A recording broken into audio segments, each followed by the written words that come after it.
practice. And I think one of the lovely challenges that you've presented to us is that, in fact, and I've actually just shared this with the staff this morning, is that in fact parents have, they're in different places in their lives. We have, perhaps, especially I'm from the city, from Melbourne, we have families struggling financially, we have families under child protection, we have families with intellectual disabilities, we have families with mental illness. I'm not going to be on a committee, hello. Barely managing to keep, food on the table. And I think the most amazing thing parents do in those circumstances is bring their child to us. How clever are they?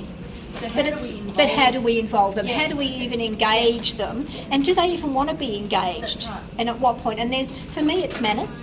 Yeah. We can still say hello. We can still learn everybody's name. And I say this to the staff. There's no excuse not to know everybody's name. But it may be that for some parents who are about to be evicted or they've had a police raid again last night, they're not going to want to know about their child's learning circles. They're just not in that space.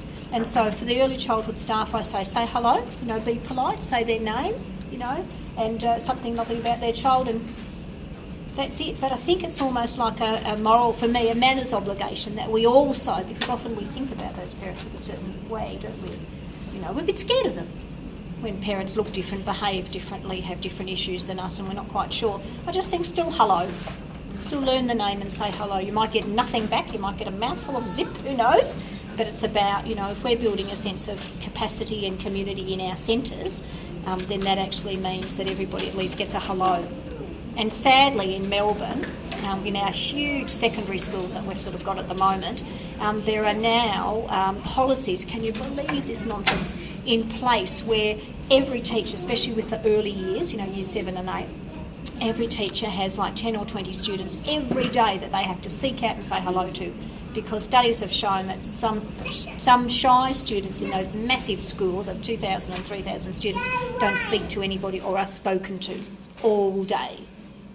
And I'm thinking, hello, we've got a policy in place, we've got programs where teachers are allocated 20 children that they must say hello to. What is wrong with our society?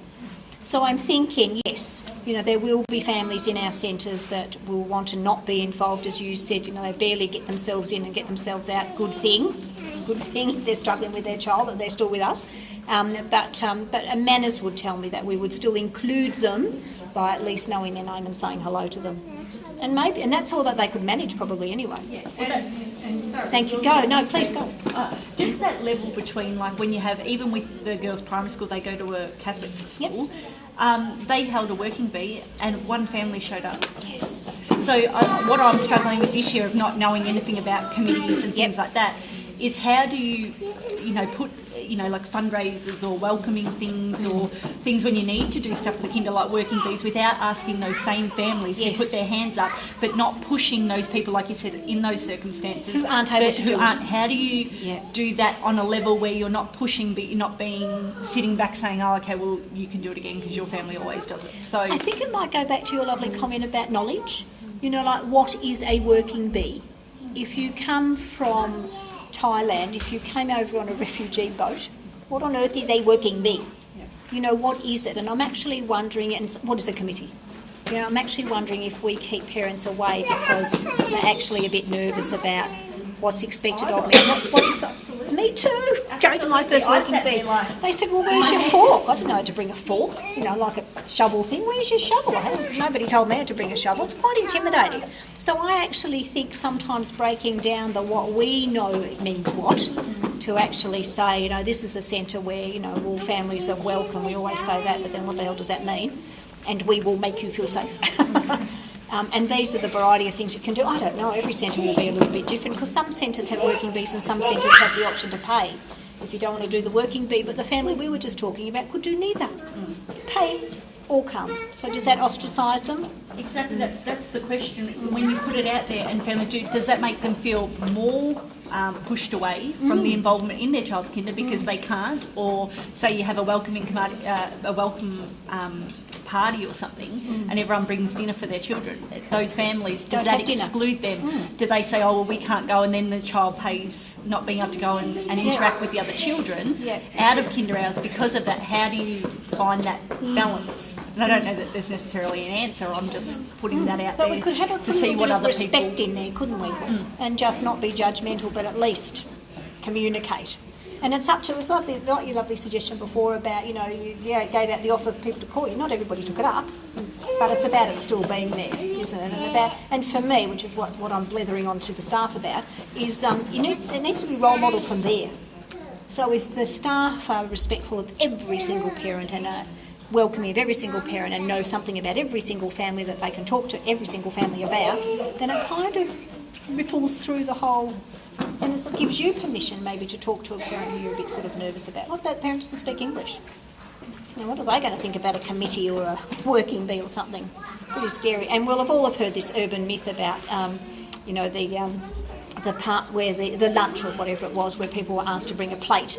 Now, Anglo-Saxons, what do we know that bringing a plate means? What does it mean?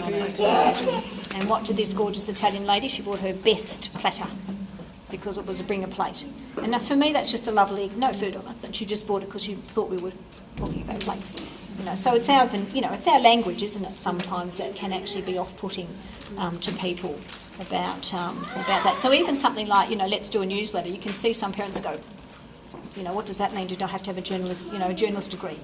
And we don't mean that at all. We often just mean an A4 with two strips, don't we, and 4 paragraphs. That's all we actually mean. Definitions, isn't it? Other comments?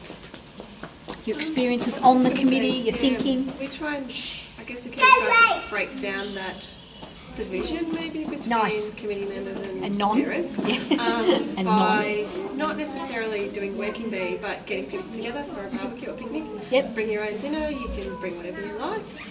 Bring your picnic rug, sit in the grounds of the kinder, and I can hear all your new parents. And do that sort of thing. We also have... and so can I just stop you there? So when everybody's gathered, does something happen then? Because you then went on to say new parents, so are they introduced to each other? No, it's just your opportunity, your kids, so you might not realise that your children are playing with, there's Tom over there and they're playing together. So and how would they find that out? Well, then you see the kids playing together, so then you might approach the parents and then you work out who's who, because like I say, if you've got that quick pick up, drop off, or you can't do it yourself, your parents are doing it, or somebody else, you might not meet the parents or see them every time, especially for pre-kinder when it's only once a week. Because one of the experiences that I've had, and I often talk to staff about this, I think it's one thing, and I'm going to show a little bit of DVD later to the staff about this. Our Child Safety Commissioner Bernie Geary is saying it's one thing to have a sausage sizzle and say, how good am I, holding a social function. It's another thing about making it a tool for something. Mm-hmm. So I remember our primary school, they often had, sausage sizzles or whatever, and so we'd go along with our picnic lunch in a big yard and whatever, but nothing else happened. So I'm a motor mouth, so I'd go up and, and I'm patting whatever. But the conversation would, go down to zip if we both realised that neither of our children were in the same grade or anything. There's sort of nothing else to talk about. So I'm just thinking about the shy people, because you made that lovely comment about the children playing together and then there's an opportunity for the adults.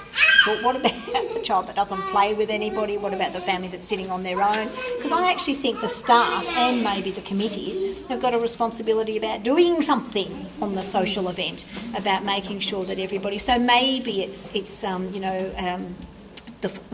in this case, in the kindergartens, it's almost easier because they'll be in either one group or the other, won't they? Whereas in a school, you can find out you're chatting away to somebody who's got their kid in grade 6 and mine's in grade 1, so we're not going to have much to talk about. So it's about making sure that all families... What about our family that doesn't have dinner to bring? And does that massive step under child protection, all of this, child in trouble. Child that doesn't have any friends, because needless to say, when the family's in chaos, child's behaviour is going to be a tad interesting in the centre, yes, because children act out their feelings through their behaviour. So that's going to be the child, that hits your child or whatever. So how do we include that family in that social gathering? Should they be brave enough to come? And sometimes is it as simple as not worrying about the big social gathering, but actually that first thing every day at the start of the year on the back porch with all the other mothers is just incredibly scary. Yes. And noticing who's on their own. Yes. And just going out saying, hi, this is exciting, isn't it? I'm so-and-so. Just that every day. And then you're talking to the people in the same group. And I used to find often that the people that were under the most pressure would be happy to come and pack chocolates into boxes or do something that, that they could be part of the group, but it didn't actually require a financial input or something like that. Yep. The most successful fundraiser I ever had at my kindergarten all those years ago when I was teaching was someone who knew everyone on the back porch. And she worked the back porch every day. She even came to the other group that her child wasn't in because she was the fundraising coordinator and worked the back porch. And she knew everything. She knew when their birthdays were. She knew, that so-and-so was going into hospital to have their tonsils out and all of that sort of stuff. Yep. We raised $10,000 that year. Everybody was on board. Everybody had a place. Was there, yeah. And I sometimes think we say to parents, you are spoken to from the staff about what can you offer. And I think it's not an okay question because you don't know what you can offer. You often don't know. And because sometimes I don't play the guitar and I'm not a clown and I'm not with the police and don't have a police dog, so I can't bring that in. There's sort of nothing else I can do. But I remember one year working full time and we had the old stencil kind of thing, but I had a photocopier. So, I didn't know at the start of the year that what I could actually offer was photocopying the newsletter. Simple, I could do it at work, but crucial. So, nice comment about how are we going to find what everybody can do and can offer and not be judgmental. The other thing I remember about early child, because I always worked full time, was meetings in the day. I couldn't come. You should have eliminated half the population by the time of the meeting. So all of that's interesting, isn't it? If we're going to be inclusive, if we're talking family-centred practice, if we're going to include all families the best we can and make sure that everybody feels part of whatever it is we're doing in whatever way they can, what do we need to think about? We might need to think about how it looks, Madam President, how it looks, where it is, when it is, who are we leaving out? And if people aren't able to come, how do we include them in other ways? What if they're not literate? Just on, the emphasis between the teachers and the committee and knowing those family groups. I mean, is it just our responsibility as the presidents, or do we put that focus out there to the committee members to say, make it like how do you form that knowledge of knowing, okay, this group of people are going to be like, we have somebody at our kinder who needs health. They have health issues, so we're going to need to provide that. How do you tactfully manage? Yes. And where does the information come from? Like if we were to do the back porch, it's good if you've got somebody who knows everyone, but you have those groups that are staggered, that families that already know each other, people that don't, the single parents that might be just running in from work. How do you do that? So I think that's a really good. I think it's a lovely question for your first committee meeting. Yep. How are we going to make sure that we know every single person and their needs? Their needs, like what we could be doing better to support them, not just that we're buying new play equipment or we're organising, these things. How do we approach the other groups? I think that's And the new curriculum frameworks that are out there now for early childhood talk strongly about people's belonging and children's belonging. Yep. And if children belong to a service, their families should also belong to that service. And equally. And as the world changes, committees and volunteer parent committees and other parents at the centre have a great role to play in this, because a very high level protective factor that makes a difference to children and their education and their future is connectedness and belonging. Yep. And if you're the mum that's alone on the back porch and somebody actually goes, "Hi, I just thought I'd introduce myself. I'm the president of the committee. How are you going? How's your son enjoying the start of kinder?" It just makes the difference. It's a connection for someone who might have otherwise felt disengaged and not belonging to this kindergarten community.